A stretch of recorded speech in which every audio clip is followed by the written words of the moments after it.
Aujourd'hui, le périple-plastique constitue un enjeu majeur au Sénégal et dans l'ensemble des pays africains de façon globale. Et 200 000 tonnes de déchets plastiques sont produits annuellement. Et sur ces 200 000, seuls 5% de ces déchets sont recyclés. Il n'y a pas de tri spécifique qui est fait pour les déchets.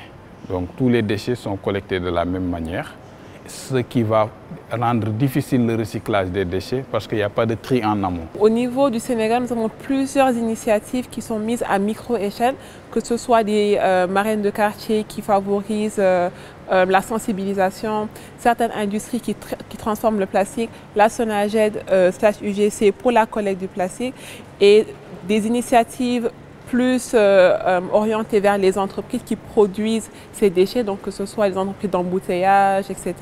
Et on est parti de ce constat pour dire qu'il faut qu'on fasse quelque chose. Et c'est dans cette perspective-là qu'on a mis en place l'initiative Taral, qui veut dire embellir en Wolof. L'idée étant de réunir les acteurs de l'écosystème, entreprises, États, mais aussi associations, pour développer l'économie circulaire du plastique. Et dans le cadre de cette initiative dont il est question, il s'agira de développer un système de collecte spécifique pour les déchets plastiques. En profitant de ça, on va doter des poubelles de tri séparées à des quartiers pilotes, les former aussi, les sensibiliser sur le pourquoi du tri, son importance aussi. Le FID va nous financer pour le pilote de l'initiative de la maximisation de la collecte.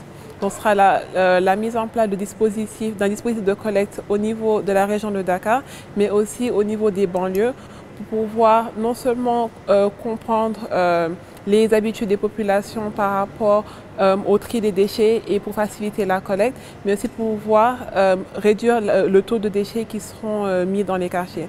Nous voulons vraiment avoir cet apprentissage par rapport aux gestes éco-responsables. Donc, quels sont les moyens qui nous permettent de favoriser ces gestes, que ce soit à travers la sensibilisation, mais aussi quels sont les moyens physiques à travers notre dispositif qui nous permettent d'atteindre cet impact.